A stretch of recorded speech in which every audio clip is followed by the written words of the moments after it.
आज स्पॉटलाइट में दो स्टॉक्स जो हैं हमारे वो एक टायर स्पेस है और एक फार्मा स्पेस है। तो पहला चलिए अपोलो टायर्स देख लेते हैं। अपोलो टायर्स है हमारी स्पॉटलाइट पर और अपोलो टायर्स ने पिछले 3-4 दिन में एक अच्छा मूव दिखाया है। और अब देखिए ये मल्टी ईयर चैनल को बाहर निकलकर एक बहुत ही शानदार बुल मार्केट की तरफ बढ़ने को तैयार है स्टॉक। और ये अकेला नहीं है, टायर स्पेस में पूरी रैली हुई है। हमने सीएट का मूव देखा था उस दिन। और एक्चुअली बात यही है कि ऑटो स्पेस में इतनी बिक्री बढ़ रही है। अगर हर कोई कंपनी नए नए प्रोडक्ट्स ला रही है तो अल्टीमेटली टायर कंपनियों की तो चांदी है, क्योंकि आप गाड़ी चाहे हीरो की लें, चाहे हार्ली की लें, चाहे आयशर की लें, चाहे महिंद्रा की लें, चाहे मारुति की लें, चाहे कोई भी लें, चक्के सब में लगते हैं ये 3-4 कंपनियों की। तो इसके लिए इनकी तो बिल्कुल चांदी है। इसके लिए यहाँ पर एक अच्छे मूव्स हैं और डिलीवरी वॉल्यूम्स भी शानदार रहे हैं अपोलो टायर्स में। इसके लिए ये स्टॉक जो है हमारे रेडार पर रहने वाला है। सभी मूविंग एवरेजेस के ऊपर भी स्टॉक ट्रेड कर रहा है, तो इसके लिए भी ये इंटरेस्टिंग स्टॉक है और अच्छी डिलीवरी बाइंग जैसा मैं कह रहा था। लेकिन ध्यान रखिए स्टॉक चल चुका है तो थोड़े से कंसोलिडेशन या डिप पॉसिबल है। दूसरा स्टॉक जो हमारे रेडार पर ये पहले भी आ चुका है, फार्मा स्पेस में ज़बरदस्त बाइंग है।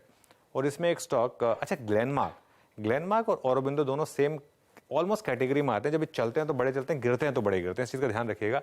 अब ये ग्लेनमार्क जो है मल्टी ईयर चैनल को ब्रेक करने की तैयारी कर रहा है। देखिए यहाँ पर इस समय चैनल के अपर एंड पर ये इस समय स्टॉक पॉसिबल है, तो इसके लिए यहाँ पर हमारी नज़र रहेगी आज ग्लेनमार्क के ऊपर। और यहाँ भी अच्छी डिलीवरी बाइंग रही है स्टॉक में। और एक relative to the index pharma में सबसे स्ट्रॉन्ग स्टॉक है एक्चुअली ग्लेनमार्क का। अगर आप पिछले 6 महीने का चार्ट देखें सारे मूविंग एवरेजेस के ऊपर। इसके लिए आज ये दो स्टॉक मेरी स्पॉटलाइट पर। स्टैंडर्ड डिस्क्लेमर, ये बाय या सेल रिकमेंडेशन नहीं है, सिर्फ दो स्टॉक जो हमें अच्छे लगे स्पॉटलाइट के लिहाज से। ग्लेनमार्क फार्मा और अपोलो टायर्स, ये हैं आज के स्पॉटलाइट वाले स्टॉक्स। लेकिन वीरू, बहुत सारे इंडिविजुअल स्टॉक्स में खबरें, दिग्गजों में खबरें। ऐसे में प्री ओपन और स्टॉक्स का बिहेवियर कैसा? दिग्गजों में जी हाँ, बिल्कुल एग्जैक्टली आशीष। आइए उसी को देखते हैं। आपकी स्क्रीन पे आइए, पहले निफ्टी से शुरुआत करते हैं। और थोड़े से अगर आप देखें रेस्ट ऑफ एशिया में वीकनेस है और इस वीकनेस के बीच में अभी तो शुरुआती अगर आप देखें जो नंबर्स है काफ़ी वाइल है। इट्स 19497।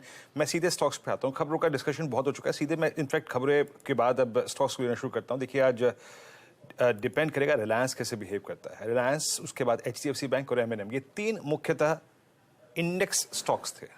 रिलायंस 2671 पे, याद रखिएगा पिछले सेशन में फ्लैट रहा, स्ट्रॉन्ग ओपनिंग थी, मोमेंटम दिया, बैकफुट पे आया, बट क्लोज कॉल राइटर्स के जोन के ऊपर ही था। रिलायंस रखिएगा डायरेक्टर साहब एक बार फिर से 2671। उसके बाद आप रखिएगा HDFC बैंक। HDFC बैंक महत्वपूर्ण है और शुक्रवार का लो एग्जैक्टली 20 डे की रिजेक्टरी थी और याद रखिएगा 1650 के आसपास इसका 20 डे आता है। निफ्टी बैंक का बिहेवियर बहुत हद तक डिपेंड करेगा, स्पेशली इस बात के मद्देनजर कि PSU बैंक सारे के सारे डे हाई पे क्लोज हुए थे शुक्रवार को। Nifty PSU bank index day high पे क्लोज हुआ था, तो वहीं से मैं पिक करूंगा exactly SBI। Now almost striking 600 on the higher side. BOB, Canara bank, PNB, SBI सब डे हाई पे बंद हुए थे with strong option activity and strong futures activity. उसके बाद M&M रखिएगा, ये प्रीवियस सेशन में भी ऑल टाइम हाई पे क्लोज हुआ था और हमने क्लोजिंग में डिस्कशन किया भी था इसको लेकर। Now it's 1565। उसके बाद आप एक स्टॉक और रखिएगा स्क्रीन पे और वो रखिएगा आप IOC। बोर्ड ने राइट इश्यू के जरिए करीब 22,000 करोड़ जुटाने की मंजूरी दी है। इस स्टॉक को लेंगे। IOC, HPCL, BPCL, ये तीनों ही स्टॉक्स हमने लास्ट वीक चेस किए थे 1018.80। IOC आज भी काफी अच्छा करता हुआ आपकी स्क्रीन पे डे हाई की ट्रैजेक्टरी में। और एक टाटा मोटर्स लेके आइएगा। टाटा मोटर्स जब शुक्रवार को हम क्लोजिंग कर रहे थे, उस वक्त जब सेल्स फिगर आई थी एक्सेप्ट चाइना, ये स्टॉक अपने करियर के हाईएस्ट लेवल पे ऑल टाइम हाई पे क्लोज हुआ था। नाउ इट्स 631, आज 12 रुपए ऊपर। क्या ड्रीम स्टॉक रहा ये? तो आज महत्वपूर्ण दिन अनुज, और इंडेक्स के 4-5 दिग्गज counters for the time being HDFC को छोड़ के ठीक ठाक करते हुए अनुज। बस में CLSA का अपग्रेड 690 का टारगेट वीरू। और ये स्टॉक हमने चैनल पे सबसे पहले स्पॉट किया था जब 430 से 40 था। मेरी और वीरू की बात हो रही थी उस दिन कि ये इसमें शायद एक बड़ी तेजी की शुरुआत हुई है और वन वे रैली उसके बाद रुका ही नहीं है स्टॉक का। 1 या 2 दिन की करेक्शन, बस माइन्यूट सी करेक्शन थी, उसके बाद शानदार मूव। अच्छा प्री ओपन अभी तक तो अच्छे रेट्स दिखा रहा है, लेकिन आशीष फ्राइडे को काफी डिक्लाइन आई थी करेंसी में, आज थोड़ी स्टेबिलिटी है। आज संभला इसीलिए क्योंकि डॉलर इंडेक्स काफी कूल ऑफ हो गया, ध्यान रखिए। तो रुपया मजबूत शुरुआत कर रहा है 82.74 के सामने 82.64, 10 पैसे की मजबूती रुपए में डॉलर के कंपैरिजन में। बाकी कमोडिटीज पस्त हैं। सोना 74-75 रुपए दबाव के साथ 58,700 के आसपास के स्तर।